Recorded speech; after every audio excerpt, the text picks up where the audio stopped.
Let's continue with lines and angles. कल हमने angle sum property of triangle पढ़ी थी और exterior angle property of triangle पढ़ी थी। दोनों से आप पहले से फेमिलियर थे, बट कल आपने उन दोनों थ्योरम्स का प्रूफ समझा। ठीक है, तो अब हमारी जो लास्ट एक्सरसाइज है एनसीईआरटी की, वो इन्हीं दोनों कंसेप्ट पे बेस्ड है। वाई प्लस हमने जो पहले पढ़ा, parallel lines, linear pair and all those things, right. तो बेटा फर्स्ट क्वेश्चन क्या है कि in figure 6.39 sides QP and RQ of triangle PQR, क्या बोल रहा है, ट्राइंगल PQR, ये ट्राइंगल है। हाँ, हम इसका डायग्राम इन्होंने जो बोला है उससे भी बना सकते हैं कि ट्राइंगल PQR साइड QP मतलब Q से लेकर P तक करते हुए इधर प्रोड्यूस की, एंड RQ तो R से Q पे आते हुए इधर प्रोड्यूस किया, और produce to point S and T respectively. तो QP किधर जा रही है, S तक, RQ किधर जा रही है, T तक रिस्पेक्टिवली, मतलब पहले वाला पहले के लिए, दूसरा वाला दूसरे के लिए। अब आपको क्या बोल रहे हैं, angle SPR 135, where is angle SPR, this angle is 135, and angle PQT, this angle is 110। आपको क्या कैलकुलेट करना है, आपको फाइंड करना है angle PRQ, this is the unknown angle, so I am naming it as X। Diagram ना दिया हो तो भी गिवन इन्फॉर्मेशन सफिशिएंट है टू ड्रॉ द फिगर, है ना। तो ये बात आप ध्यान रखिए, क्योंकि कई बार क्या होता है, जो क्वेश्चंस में, जैसे ये क्वेश्चन था, इसमें जो इन्फॉर्मेशन दी है दैट इज सफिशिएंट, जिससे हमने डायग्राम बनाया, अपने आप हमारा डायग्राम यही बन गया। हाँ, ये हो सकता है PQR का डायरेक्शन हम थोड़ा सा ट्विस्ट कर देते, कुछ उल्टा पुल्टा हो जाता, पर कंसेप्ट आपका यही लगता जो अभी लगेगा। तो ये बात आप ध्यान रखो कि जिन क्वेश्चंस में इन्फॉर्मेशन क्वेश्चन में सफिशिएंट दी है कि आप फिगर खुद बना पाओ, उन क्वेश्चंस में कई बार ऐसा होता है कि एग्जाम में फिगर नहीं देते। ठीक है, तो डोंट गेट कंफ्यूज कि इसमें तो फिगर ही नहीं, अब क्या करें। फिगर देख के तो हमें याद हो जाता है कि एनसीईआरटी का क्वेश्चन है, ऐसे ऐसे होगा, फिगर देख के ईजी हो जाता है। But sometimes if figure is not given, you should always practice according to the question, कि आप उसको बिना फिगर के, यदि नहीं है तो आप अपने आप ड्रॉ कर सकते हो क्या। हाँ, हर क्वेश्चन में ये आदत डालो लाइंस एंड एंगल्स में कि आप जो इन्फॉर्मेशन दी है उसको अपने आप चॉक आउट करो कि आपसे बन रहा है क्या बन रहा है। यदि फिगर आपका सारा बन रहा है, जो गिवन इन्फॉर्मेशन है टू फाइंड हो रहा है, तो ऐसा हो सकता है कि उस क्वेश्चन में एग्जाम में डायग्राम ना दिया हो। तो घबराने की बात नहीं, आप प्रैक्टिस करोगे तो आपको आता है, then you will be able to draw it yourself and solve it yourself. ठीक, तो अब ये क्वेश्चन आपको डायग्राम तो समझ में आ गया। तो हम डायग्राम एनसीईआरटी का भी उठा सकते हैं, इसको हटा सकते हैं। अब हमारे पास एनसीईआरटी में ये डायग्राम गिवन था। देखो QP प्रोड्यूस, मैं इस बातों पे बहुत ज़्यादा स्ट्रेस कर रही हूँ, हाँ, ताकि आप गलती ना करो। PQ प्रोड्यूस होता बेटा तो ये P से Q तक लाइन इधर एक्सटेंड होती, पर लैंग्वेज क्या है, QP प्रोड्यूस, तो Q से P होते हुए लाइन एक्सटेंड होगी। RQ प्रोड्यूस, तो R से स्टार्ट करके Q के आगे जाना है। यदि QR प्रोड्यूस होता तो लाइन इस तरफ जाती। हाँ, ये बहुत छोटी छोटी बातें हैं, बट आगे जब आपको क्वेश्चंस में डायग्राम नहीं दिया होगा तो यही सारी इन्फॉर्मेशन, यही सारे कंसेप्ट हेल्प करेंगे। अभी हमको लाइंस एंड एंगल्स के अलावा ट्राइंगल्स है, क्वाड्रिलेटरल्स है, वहाँ पर भी ये सब बातें जो हम कर रहे हैं, ये प्रोड्यूस, ये एक्सटेंडेड, ये बाइसेक्टर, ये सारी चीज़ें वहाँ भी काम आएंगी। इट्स नॉट सो कि ओनली लाइंस एंड एंगल्स में लाइंस एंड एंगल्स लगेगा, ट्राइंगल्स में भी आपके लाइंस एंड एंगल्स के कंसेप्ट लगेंगे, क्वाड्रिलेटरल्स में भी लगेंगे, सर्कल्स में भी काम आएंगी। जो बातें बेसिक ज्योमेट्री की हैं वो जहाँ भी आप ज्योमेट्री पढ़ोगे they will be used. So be prepared with that mindset कि हमको ऐसा नहीं कि सिर्फ लाइंस एंड एंगल्स में कंसेप्ट लगाना है, ये कंसेप्ट जहाँ भी लगे, हमें पता है PQ प्रोड्यूस मतलब P से स्टार्ट करके Q के आगे जाना है, QP प्रोड्यूस मतलब स्टार्टिंग पॉइंट Q, P होते हुए आगे लाइन एक्सटेंड करनी है ना। ये छोटी छोटी बातें, बहुत छोटी छोटी बारीक बातें हैं एकदम, पर यदि आप इसमें गलती करोगे तो आपका फिगर गलत हो जाएगा। फिगर गलत हो जाएगा तो आगे का सॉल्यूशन अपने आप रॉन्ग हो जाएगा। तो आपको लग रहा होगा कि बहुत छोटी सी बातें, क्या है इसमें, बड़ी बात तो है नहीं, बट ये मिस्टेक्स कमिट होती है, इसलिए आपको बार बार उस चीज़ को बताया जा रहा है। तो अब हम इस पर बार बार चर्चा नहीं करेंगे। I hope the point is clear to you कि क्या हो रहा है। ठीक है, तो अब हम इस क्वेश्चन को कंटिन्यू करते हैं। अब बोला क्या है, हमसे बोला है कि इस एंगल को निकालो, तो इस एंगल को हमने डायग्राम पे मार्क कर दिया X, क्योंकि ये कैलकुलेट करना है। तो गिवन आपको इस क्वेश्चन में, आप गिवन टू प्रूफ, ये डिपेंड करता है बेटा कितने मार्क्स का क्वेश्चन है। यदि क्वेश्चन ज़्यादा नंबर का है तो हमें गिवन टू प्रूफ सब लिखना है, पर कम मार्क्स का है तो हम कम चीज़ें लिखेंगे, चलेगा काम।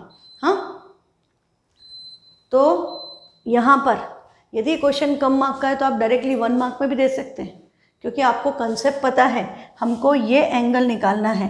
ये एंगल क्या है? ये ट्राइंगल की एक्सटेंडेड साइड, ये ट्राइंगल की side, this is an exterior angle, तो इसकी वैल्यू इन दोनों के सम के इक्वल होगी।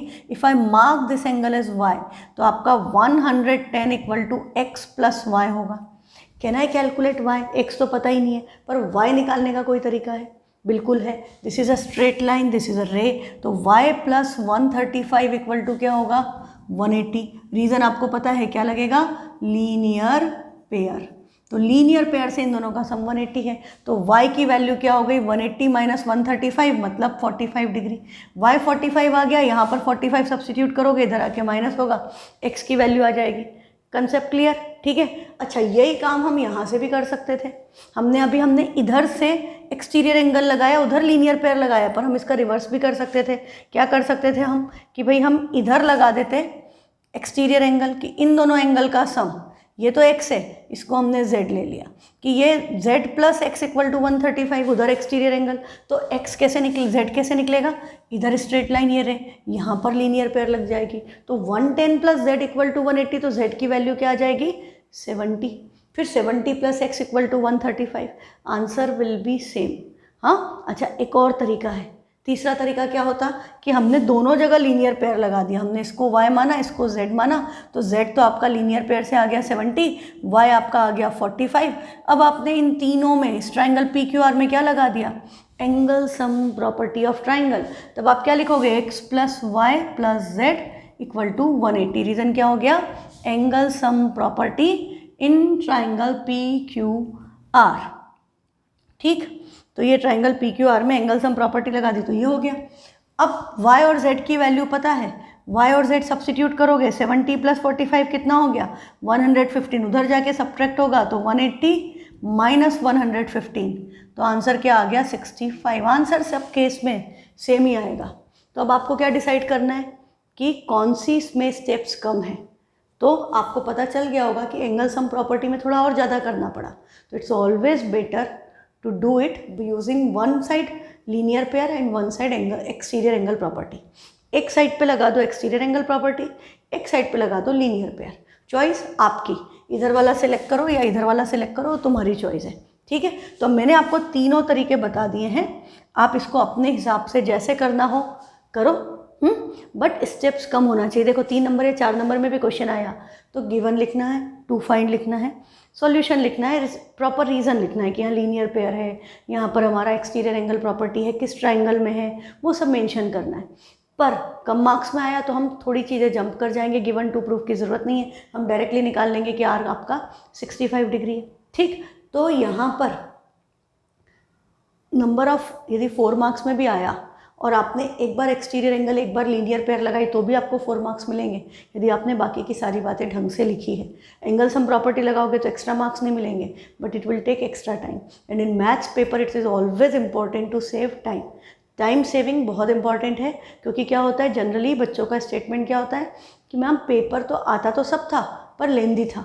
तो लेंदी क्यों बन जाता है? क्योंकि हमारा स्टेप सिलेक्शन रॉन्ग होता है, हम लंबी मेथड पे जाते हैं, या हम प्रैक्टिस कम करते हैं, या हम लॉन्ग वेट चूज़ कर लेते हैं। तो हम लंबा प्रोसीजर फॉलो करेंगे तो ऑब्वियसली टाइम ज़्यादा लगेगा और फिर आपका पेपर छूट जाएगा। तो इसलिए आप थोड़ा स्मार्टली अभी ही 2-3 तरह से करके देखो and decide one method and do it every time in that method.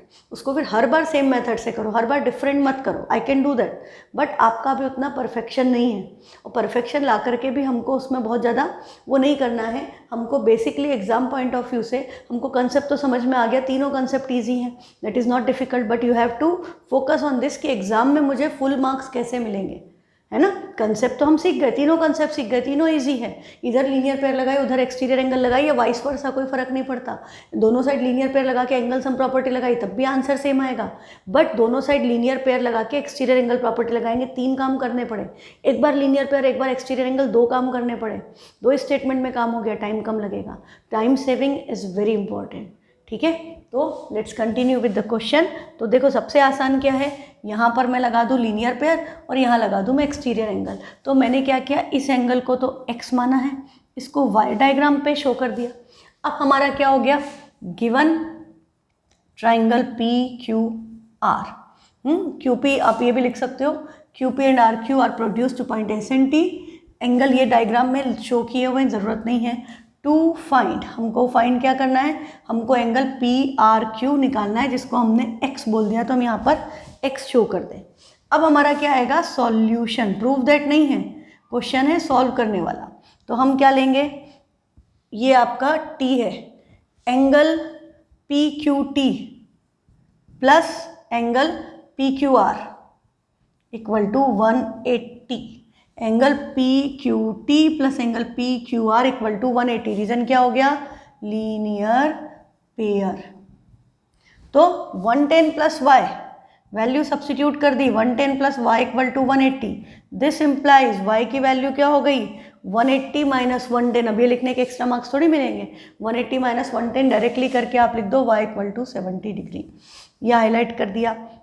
अब हम लिखेंगे एंगल SPR, क्वेश्चन में SPR है तो angle SPR equal to x plus y. Reason, exterior angle property in triangle PQR। कौन से ट्राइंगल में लगाई, PQR में एक्सटीरियर एंगल प्रॉपर्टी। ठीक है, तो आप एक स्टेप यदि बढ़ाना चाहो तो x की जगह आप क्या लिख सकते हो, एंगल PRQ, और y की जगह क्या लिख सकते हो, एंगल PQR। ऐसा भी लिख सकते हो, angle SPR equal to this, और फिर SPR की जगह पे क्या है वैल्यू 130।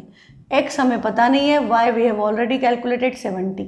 तो आपका क्या हो गया नेक्स्ट स्टेप में कि ये 70 इधर ट्रांसपोज होगा तो x इक्वल टू 130 माइनस 70, 135 है, सॉरी वही मैंने सोचा 5 आ रहा था, 1 सेकेंड, मिसप्रिंट नहीं, ये गड़बड़ मत करना, ध्यान से नोट करना। 135, तो 135 माइनस 70 क्या बचेगा, 65। तो x इक्वल टू 70, 65, ये आपका आंसर आ गया। इसको हाईलाइट करो, ख़त्म क्वेश्चन। सिंपल, एकदम ईजी है, बिल्कुल टफ नहीं है। तो let's move to question number 2। In figure, ये वाला डायग्राम है इसका। ये क्या, इन्होंने डायग्राम सारे एक साथ दे रखे हैं, है ना, they have given all the diagrams together. तो मुझे थोड़ा सा ये काम करना पड़ा कि डायग्राम्स को चिपकाना पड़ा। ठीक, ये आपका अगला क्वेश्चन का डायग्राम है, ये रहा।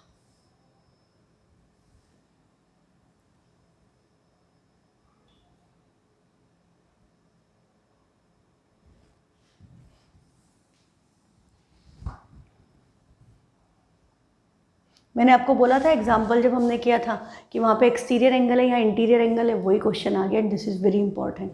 अब क्या बोल रहा है, in figure 6.40, in figure this angle x equal to 62 degree. Angle x जो है वो 62 डिग्री है। एंगल x का है, ये है ट्राइंगल। देखो इसका डायग्राम भी हम बना सकते हैं। हमें बोला ट्राइंगल XYZ, एंगल x की वैल्यू 62 डिग्री है, एंगल XYZ 54, XYZ ये पूरा एंगल कितना है, 54 degree. If YO and ZO are bisector, YO and ZO are bisector. Bisector मतलब ये पोर्शन इसके इक्वल, ये पोर्शन इसके इक्वल होगा respectively of triangle this. Find angle OZY। Angle OZY मतलब हमसे ये पूछा है, एंड एंगल YOZ मतलब हमसे ये पूछा है। ये दो एंगल हमको कैलकुलेट करने हैं। देखो यहाँ भी विदाउट डायग्राम इंफॉर्मेशन से आप ड्रॉ कर सकते हो। ठीक, तो हमको जो डायग्राम दिया है उसमें भी हमको यही बोला है कि भाई ये एंगल तो 62 डिग्री है, ये पूरा एंगल 54 डिग्री है, और ये एंगल हमको पता नहीं है, पर हमें ये एंगल निकालना है और ये एंगल निकालना है। तो हमने क्या किया, हमने इसको x मान लिया, इसको y मान लिया। अब आप सिंपल देखो, ये जो लाइन है ये एंगल बाइसेक्टर है, तो ये पार्ट x है तो ये भी क्या होगा, x होगा ना, दोनों पार्ट x x होंगे। इसको भी यदि आप चाहें ये y y है, इनफैक्ट इसको हम z ले लेते हैं। एक सेकेंड, हम नेमिंग फिर से कर लेते हैं किस हिसाब से कि x तो ऊपर है तो हम इसको, ये y है तो I will name this portion as y y, और ये z है तो I will name this as z z। ये जो पोर्शन है आपस में इक्वल है, I am naming it as z z, और इसको y y कर दिया, और ये जो हमें पता नहीं है इसको हमने x बोल दिया। ठीक है, क्लियर, सिमिलर रख दिया ताकि कंफ्यूजन ना हो। अब आपका सबसे पहले क्या लगेगा, एक्स वाई जेड में एंगल सम प्रॉपर्टी, तो हम ये जेड निकाल पाएंगे, तो हम क्या लिखेंगे, by angle sum property in triangle X Y Z. X Y Z में क्या हुआ, angle x plus Y plus z equal to 180। ठीक है, एक्स कितना है 62, वाई कितना है 54, जेड हमें पता नहीं, दिस इज इक्वल टू 180। इन दोनों को ऐड करेंगे तो 62 प्लस 54 कितना हुआ 116 प्लस जेड इक्वल टू 180। और ये डायरेक्टली भी कम स्टेप मार्क्स में तो डायरेक्टली सब्ट्रैक्ट कर सकते हो, तो जेड क्या हो गया 180 माइनस 116 64, जेड की वैल्यू क्या आ गई 64, एंगल है डिग्री लगाना मत भूलो, तो जेड आ गया 64। अब हमसे क्या पूछा है, एंगल ओ जेड वाई, तो एंगल ओ जेड वाई क्या है, angle O Z Y is half of z, मतलब हाफ ऑफ 64, 64 का हाफ क्या हो गया बेटा 32 डिग्री। तो ये आपका फर्स्ट पार्ट का आंसर आ गया कि angle O Z Y is 32 degree. ठीक है, अब आप देखो कि ये जो y है ये भी क्या है, half of angle X Y Z, X Y Z का हाफ है ये जो एंगल है, क्योंकि अब मुझे इस ट्राइंगल में एंगल सम प्रॉपर्टी लगानी है, एक्सटीरियर एंगल नहीं लग रही, क्योंकि ट्राइंगल की साइड तो है पर एक्सटेंडेड साइड नहीं है। हाँ, तो यहाँ पर हमारा ये जो है y प्लस वाई इज 54, तो small y can be written is half of X Y Z, पर एक्स वाई जेड की वैल्यू कितनी है 54, ये कैंसिल हुआ, इसकी वैल्यू क्या आ गई 27 डिग्री, तो y की वैल्यू आपकी आ गई 27 डिग्री। अब हमारे पास ये वाला एंगल है 27, ये वाला एंगल है 32 और हमें ये एंगल निकालना है, तो हम क्या करेंगे, हम इस ट्राइंगल में भी एंगल सम प्रॉपर्टी लगा देंगे। तो हम फिर से लिखेंगे by angle sum property in triangle, triangle का नाम क्या है O Y Z Y whatever you want to write, पर ये वर्टेक्स यही आना चाहिए ओ जेड और वाई, है ना, ऑर्डर आप उनका आगे पीछे कुछ भी शफल कर सकते हो। तो अब आपका क्या हो गया, angle O Z Y plus angle Y O Z plus angle O Y Z equal to 180, ये लिखेंगे हम, दिस इज इक्वल टू इन तीनों का सम 180, या आप इसको x plus Y plus z equal to 180 लिख सकते हो शॉर्ट में। x की वैल्यू तो कैलकुलेट करनी है, y आपका 27 है, z आपका 32 है, and this is equal to 180। तो x इक्वल टू क्या हो गया 180 माइनस इन दोनों का सम 7 प्लस 2 9, 2 प्लस 3 5, 59, 160 70 80 121, तो x की वैल्यू क्या आ गई 121 डिग्री।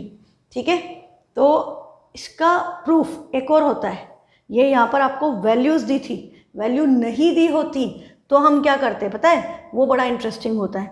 मान लो कि आपको यही क्वेश्चन में ये वैल्यूज़ नहीं गिवन है, ये 54 और ये नहीं दिया है, तो हमने इस एंगल को पूरे को मान लिया x, ये आपका वाई वाई, ये आपका जेड जेड, और इसको हमने सपोज m बोल दिया, तो आपने यही एंगल सम प्रॉपर्टी लगाई, तो आपका x plus 2y plus 2z equal to 180 होगा, क्योंकि ये बाइसेक्टर से, तो इससे y प्लस जेड की वैल्यू क्या आएगी, हाँ y प्लस जेड, ये 2 टाइम्स y प्लस जेड क्या हो गया 180 माइनस x, तो y प्लस जेड की वैल्यू हो गई 180 upon 2 minus x by 2, that is 90 minus x upon 2, same way as we did in exterior angle वाला, जब आपका यहाँ से ट्राइंगल की साइड्स को एक्सटेंड कर दिया था और ये एंगल बाइसेक्टर मीट कर रहे थे, तब भी हमने ये एंगल्स के लिए ऐसे निकाला था, y प्लस जेड की वैल्यू 90 माइनस एक्स बाई 2 आ गई।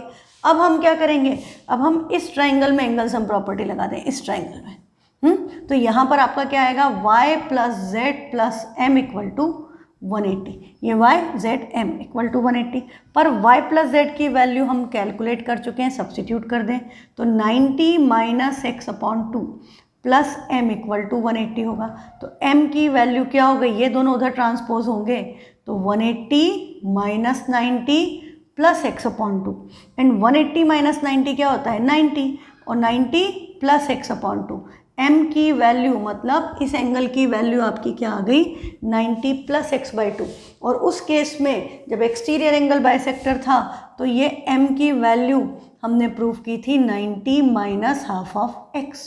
हाँ, यहाँ पर इसकी वैल्यू एक्सटीरियर एंगल के केस में 90 माइनस हाफ ऑफ एक्स आती है। इंटीरियर एंगल बाइसेक्टर के केस में 90 plus half of vertex angle आता है। हाँ, बड़ा इंपॉर्टेंट कंसेप्ट है। अब इस पर 1 मार्क का क्वेश्चन पता है, I prefer to give like this कि भाई ये एंगल आपको दे दिया, जैसे यहाँ पर क्या था, ये एंगल था 62 डिग्री, और आपसे पूछा सीधे 1 मार्क में कि ये एंगल निकालो।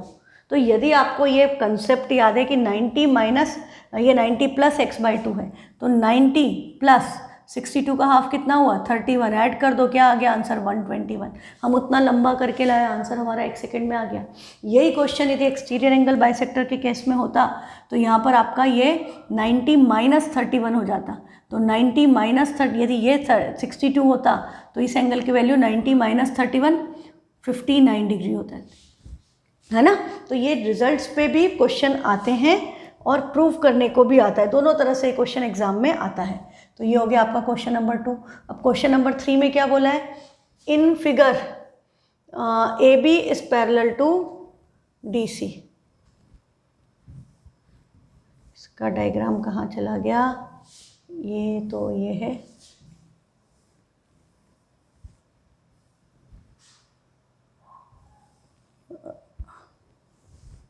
वन सेकेंड, ये इसका है,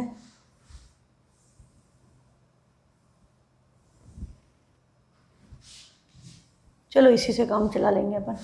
okay, no problems, we can manage with this, कोई दिक्कत नहीं है। अब आपको क्या बोल रहा है, ए बी पैरेलल है डी ई के, ए बी पैरेलल है डी ई के, ये वाली लाइन इसके पैरेलल है, तो हमने दोनों पे सेम डायरेक्शन में एरो लगा दिया कि लाइन पैरेलल है। एंड एंगल बी ए सी, ये वाला एंगल बी ए सी, ये वाला एंगल यहाँ तक 35 डिग्री है। और आपको क्या बोला है, angle C D E 53, angle C D E ये वाला एंगल 53 डिग्री है। और फाइंड क्या करना है, फाइंड करना है angle D C E, this is your unknown angle, हमको इसकी वैल्यू निकालनी है। तो हम क्या करेंगे, देखो सबसे पहले तो क्या हो गया, given A B is parallel to C D, to find angle D C E, और बाकी जो एंगल्स है वो हम डायग्राम में मार्क कर दे तो चलता है। अब देखो यहाँ से ऐसे गए, ऐसे गए, ऐसे गए, जेड बन रहा है, जेड देखना आया आपको, जेड का डायरेक्शन कुछ भी हो सकता है। ये आपका इस तरह से लाइन जा रही है, हाँ ये जेड ऐसे बन रहा है, तो ये लाइन पैरेलल है, तो ये ऑल्टरनेट इंटीरियर एंगल। ये जेड आपका नॉर्मल भी बन सकता है जी की तरह, कि ये इस डायरेक्शन में हो, ये किसी भी डायरेक्शन में हो। जब भी आपका इस तरह का शेप बन रहा है एन टाइप, या we just call it Z, तो ये क्या होगा, alternate interior angle. And if lines are parallel तो alternate interior angles are equal. तो बिना ये एंगल निकाले हम वो एक्स नहीं कैलकुलेट कर सकते, है ना। तो हमको ये पता चल गया कि हमें एक्स तो कैलकुलेट करना ही, एक्स कैलकुलेट करने के लिए पहले ये एंगल कैलकुलेट करना पड़ेगा, तो हमने इस एंगल को बोल दिया वाई। तो अब आप देखो, आप क्या लिखोगे, सॉल्यूशन। सॉल्यूशन में आपका क्या आ गया, angle B A C equal to angle C E D, this is equal to angle C E D equal to 35। Reason क्या हो गया, ऑल्टरनेट इंटीरियर एंगल, ये ऐसा जेड बना तो ऑल्टरनेट इंटीरियर एंगल के कारण लाइंस पैरेलल, तो ये एंगल 35 इसके इक्वल हो गया। अब अगला हम देखें, ये आपका 35 आ गया, हमने सिंपली क्या किया, ये लाइन इसके पैरेलल है, ये ट्रांसवर्सल हो गई, ए बी पैरेलल है ई डी के and A E is transversal, तो ये 35 था, ये 35 हो गया। अब हमें ये एंगल कैलकुलेट करना है, तो आपको क्या पता चल रहा है, एंगल सम प्रॉपर्टी, दो एंगल पता है, तीसरा कैलकुलेट करना है।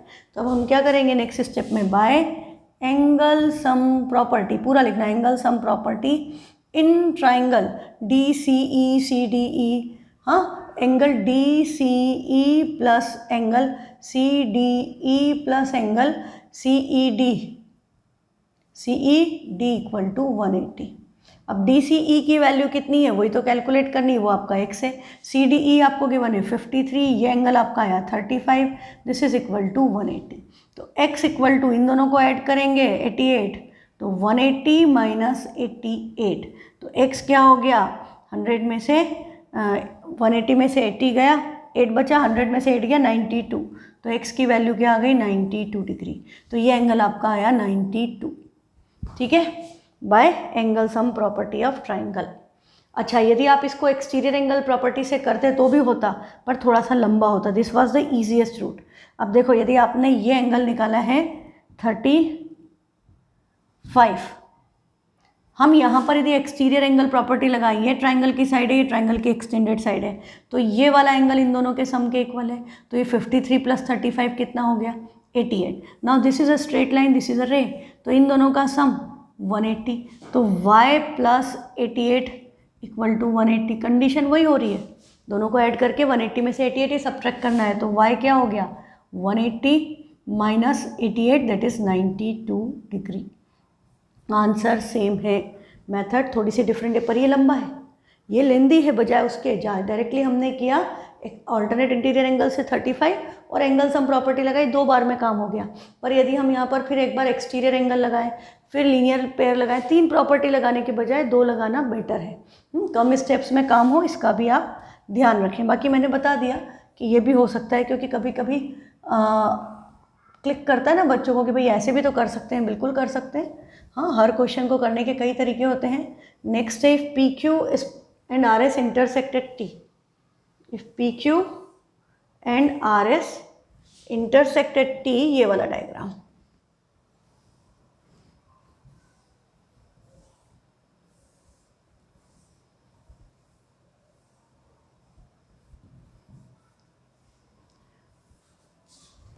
एक सेकेंड,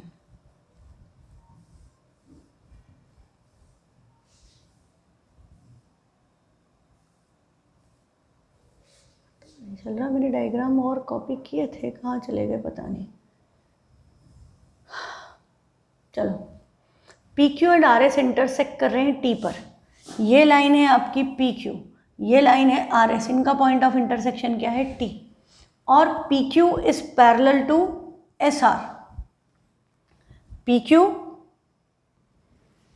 नहीं, ये ऊपर वाला क्वेश्चन है। हाँ, P Q and R S intersect at point T such that angle P R T 40 degree है।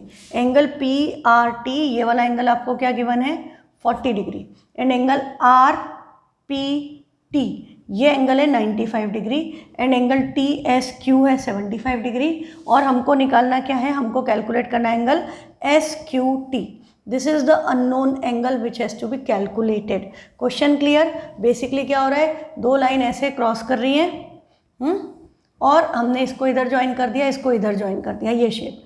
ये एंगल 40 डिग्री है, ये एंगल 95 है, ये वाला एंगल आपका 75 डिग्री, और आपको ये एंगल निकालना है। तो यहाँ पर आपकी एक प्रॉपर्टी और लगेगी, कौन सी? ये एंगल्स क्या हैं, वर्टिकली अपोजिट एंगल। हम ये एंगल कैसे निकाल सकते हैं, angle sum property of triangle. इस ट्राइंगल में एंगल सम प्रॉपर्टी लगाएं तो इन दोनों का सम 180 में से माइनस कर दें तो ये एंगल 45 आ जाएगा। अब इस 45, ये 45 है तो ये वर्टिकली अपोजिट है, क्रॉस बन रहा है x, तो ये 45 होगा, vertically opposite angles are equal. अब इस ट्राइंगल में फिर से क्या लगाना पड़ेगा, एंगल सम प्रॉपर्टी। 70, 40, 50, 120, तो ये एंगल कितना आ गया 60 डिग्री। तो x की वैल्यू क्या आएगी 60, पर बिना ये निकाले ये नहीं निकलेगा। और यहाँ पर एक बात ध्यान रखना बेटा, यहाँ आपको ऐसा दिख रहा है z, पर लाइंस पैरेलल गिवन नहीं है, तो यू कैन नॉट से कि x 95 डिग्री, गड़बड़ हो जाएगी, क्योंकि लाइन पैरेलल नहीं है। लाइन पैरेलल होती तो ये ऑल्टरनेट इंटीरियर एंगल होता, अभी नहीं है।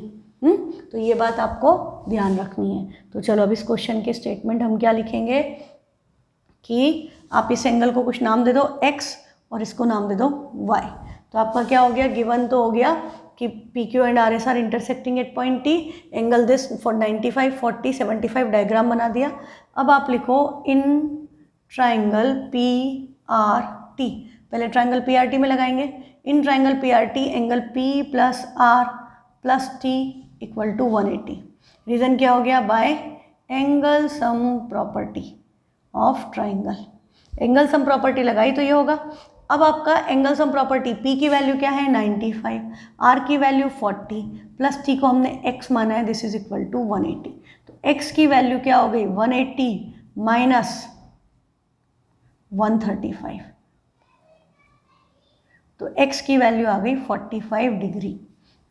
फिर हम क्या लिखेंगे कि angle PTR is equal to angle PTR equal to angle QTS equal to angle की वैल्यू क्या आई है 45 डिग्री। रीज़न क्या हो गया, रीज़न प्रॉपर लिखना है हर चीज़ का, vertically opposite angles. Vertically opposite angle होने के कारण वो दोनों एंगल आपस में इक्वल हो गए, तो ये एंगल भी हमारा x है या 45 डिग्री है। अब हमको y निकालना है, तो हम इस ट्राइंगल में क्या लगा सकते हैं, एंगल सम प्रॉपर्टी। तो हम क्या लिखेंगे, by angle sum property in triangle TQS या QST, SQT, whatever you want. SQT तो क्या होगा, angle S plus angle Q plus angle T equal to 180। Angle S है 75 डिग्री, एंगल Q Y और एंगल T है 45 degree, this is equal to 180 degree. तो Y की value क्या आ गई, 180 माइनस 75 प्लस 45 इज 120। तो डायरेक्ट भी माइनस करके आप लिख सकते हो कि y की वैल्यू क्या आ गई 60 डिग्री। तो ये एंगल आपका 60 डिग्री। तो उन्होंने क्वेश्चन में क्या बोला था, एंगल SQT, तो आप चाहें तो यहाँ पर लिख सकते हैं this implies angle SQT equal to 60 degree और इसको हाईलाइट कर दिया। Complete question. ये सिंपल कंसेप्ट है एकदम, ये सबसे इजी एक्सरसाइज है। मुझे सबसे आसान हर साल बच्चों को भी यही लगती है कि this is the easiest to solve. Next question है आपका, in figure if PQ is perpendicular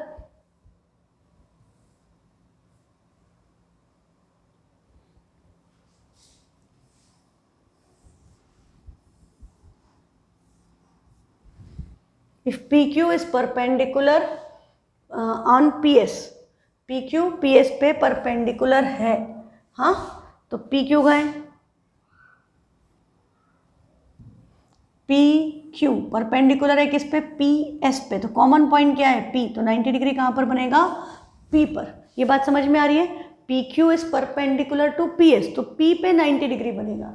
and PQ is parallel to SR, PQ SR के पैरेलल है, हाँ। अब इसमें आपको बिना डायग्राम दिए नहीं कर सकता वो, क्योंकि SR कहाँ से जा रही है, SR तो इधर भी जा सकती है, हमें क्या पता। इसलिए इस पर्टिकुलर क्वेश्चन में डायग्राम उसको देना पड़ेगा एग्जाम में, बिना डायग्राम के आप नहीं ड्रॉ कर सकते। तो ये लाइन इसके पैरेलल है, हमने दोनों पे सेम एरो मार्क कर दिया। एंड एंगल SQR, ये इतना सा एंगल जो है ये 28 डिग्री है। एंड एंगल QRT की वैल्यू 65 डिग्री है। और आपको बोला है यहाँ पर लिख दिया है एंगल X और यहाँ लिख दिया है Y, बोला है फाइंड X एंड Y। ठीक है, क्वेश्चन क्लियर। तो अब हम क्या करेंगे, अब हम इसमें लिखेंगे गिवन। गिवन क्या हो गया,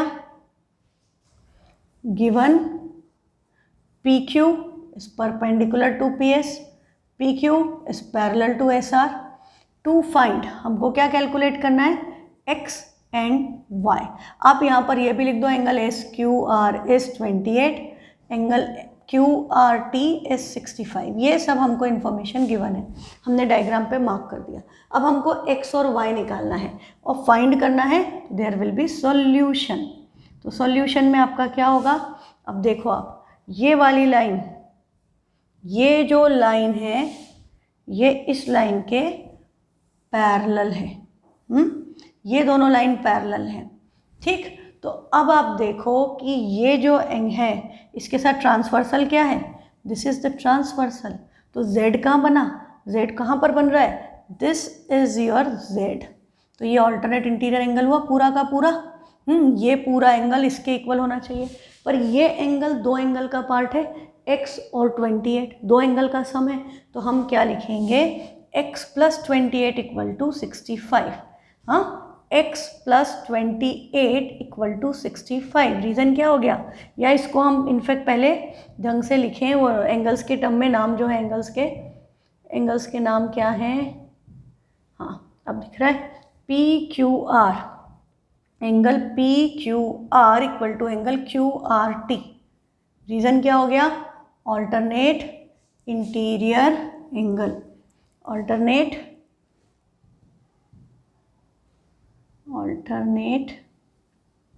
इंटीरियर एंगल, ठीक है।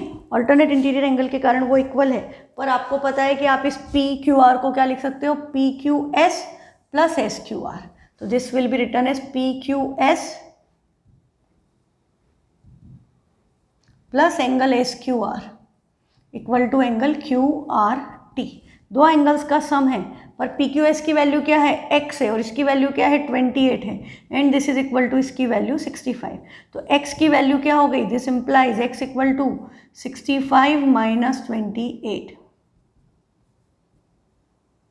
37। x की वैल्यू क्या आ गई, 37 डिग्री। तो ये आ गया आपका 37। अब हमको क्या कैलकुलेट करना है, अब हमको y कैलकुलेट करना है। अब हमको ये वाला एंगल निकालना है, हमें ये एंगल पता है कि ये तो 37 डिग्री है, ठीक। तो अब यहाँ पर आप देखो कि ये ट्राइंगल PSQ में ये एंगल 90 है, ये वाला एंगल 37 है, और y बचा है, तो इन तीनों का सम 180 होगा।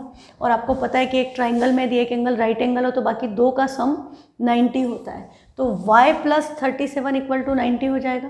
तो सीधे y की वैल्यू आ जाएगी, पर हमें पूरा सिस्टमेटिक लिखना पड़ेगा। तब हम लिखेंगे by angle sum property, bye angle sum property in triangle PQS। यहाँ दो ट्राइंगल है तो ट्राइंगल का नाम मेंशन करना बहुत ज़रूरी है। Angle P plus x plus y equal to 180। तो एंगल P तो आपको पता है परपेंडिकुलर था तो 90 है, x we have already calculated 37 plus y equal to 180।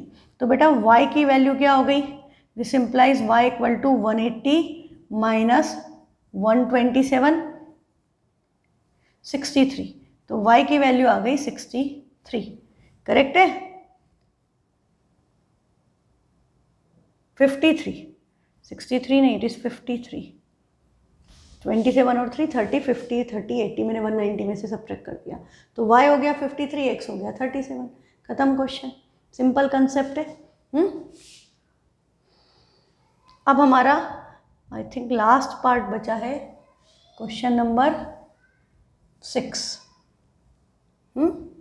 इसमें क्या है, ये बड़ा इंपॉर्टेंट क्वेश्चन है जो लास्ट है आपका। This is very important concept.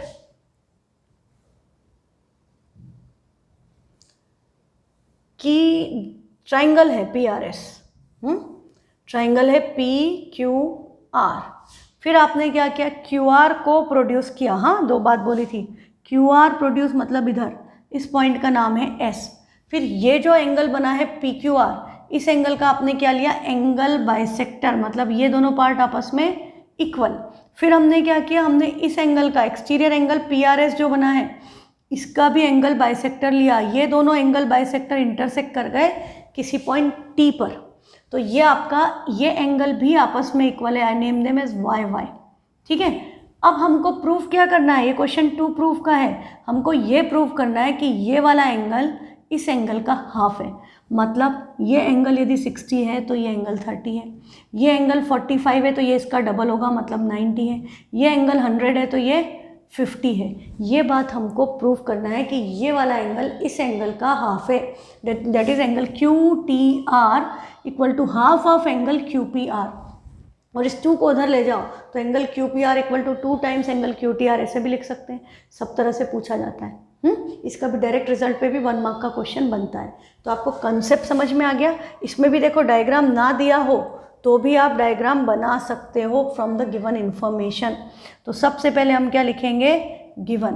तो what is given to you कि the side QR is produced to a point S, bisectors triangle in triangle PQR, bisectors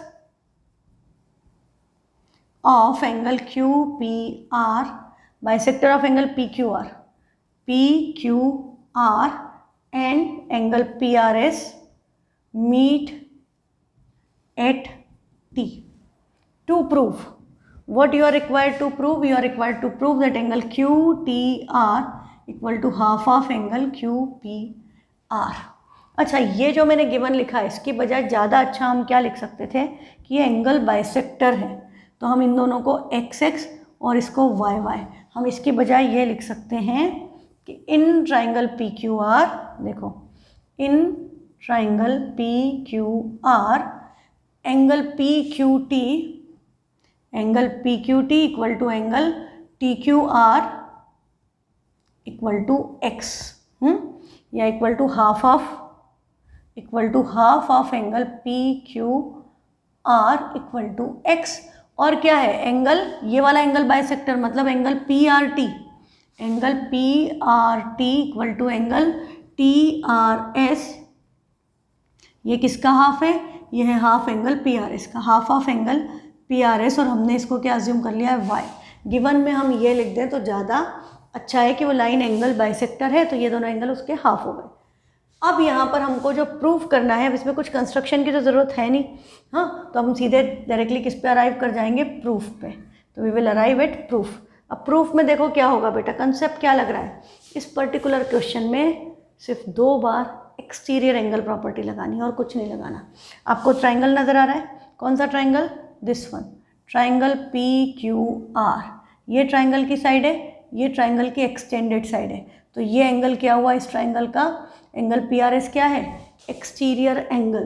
तो इसकी वैल्यू किसके इक्वल होगी, इन दोनों के सम के, इन दोनों के सम के इक्वल होगी। ये बात समझ में आती है। तो अब हम क्या लिखेंगे, bye exterior angle property, bye exterior angle property in triangle P Q are. कौन से ट्राइंगल में लगाई, पी क्यू आर भी है, क्यू टी आर भी है, इसलिए आपको ट्राइंगल का नाम मेंशन करना पड़ता है।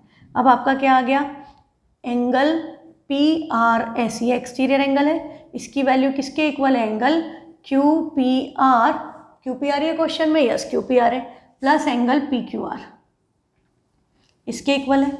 पर पी आर एस को हमने क्या माना है, इसको y, इसको y, तो पी आर एस क्या हो गया 2 टाइम्स y, तो this implies 2 times y equal to angle Q P R, तो एज इट इज, पर पी क्यू आर क्या है, x प्लस एक्स मतलब 2x, तो 2y की वैल्यू क्या हो गई, angle Q P R plus 2x। अब इसको आप बेटा 2 से डिवाइड कर सकते हो, if you want you can divide it from 2 here itself. 2-3 तरीके से होता है, एक तरीका ये है कि आपने इसको एज इट इज़ रख दिया, ये फर्स्ट कंडीशन। दूसरा तरीका मैं यहीं पर पैरेलल करते जाती हूँ कि मैं इसको 2 से डिवाइड कर देती, तो y इक्वल टू क्या हो जाता, 2 से डिवाइड किया, इधर 2 कैंसिल, यहाँ पे 2 नहीं था तो हाफ आ गया, half of angle Q P R plus 2x upon 2 cancel, यहाँ पर x आ गया। ये अब आपकी फर्स्ट कंडीशन हो गई कि y की वैल्यू ये है।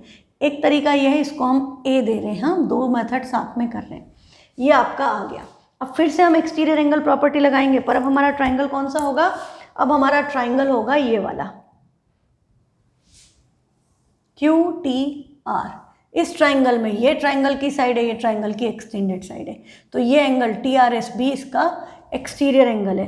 तो अब हम क्या लिखेंगे, फिर से by exterior angle property, again we will write by exterior angle property in triangle Q T R. क्या होगा, angle T R S, exterior angle कौन सा है, T R S, equal to angle Q T R, जो question में दिया है उसको आर टी क्यू भी लिख सकते हैं, पर जो क्वेश्चन में दिया है वही लिखो, तो angle Q T R plus angle T Q are आएगा। पर अब हम इसको क्या लिख सकते हैं, टी आर एस क्या है, टी आर एस तो y है, तो this implies y equal to Q T R as it is plus T Q R क्या है, x, T Q R S x, तो ये आ गया x। ये आपकी क्या आ गई, सेकेंड कंडीशन। फर्स्ट में यू हैव 2 ऑप्शन, सेकेंड में आपके पास एक ही ऑप्शन है कि y की वैल्यू ये आ गई, ठीक है। अब यदि आपने y की वैल्यू ये निकाली है तो इसको सब्सटीट्यूट करोगे, तो सब्सटीट्यूटिंग, या आप क्या डायरेक्टली लिख सकते हो, फ्रॉम 1 and 2, फ्रॉम 1 and 2, यहाँ 2y है तो 2 टाइम्स y की जगह हम क्या लिखेंगे, angle Q T R plus X equal to angle Q P R plus 2x, पहले फर्स्ट वाला पार्ट से, हाँ।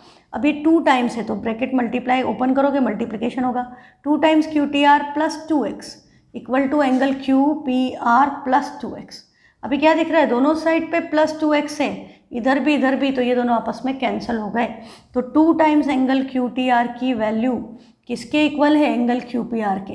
यदि यही प्रूव करना है तो यहीं ख़त्म, पर हमको क्या पता है 2 उधर जाएगा, तो ये Q T R equal to क्या हो गया, 2 इक्वल टू में गया, मल्टीप्लिकेशन में था, डिवीज़न में जाएगा तो half of angle Q P are, ये लिख करके आप लिख दोगे हैंस प्रूव्ड।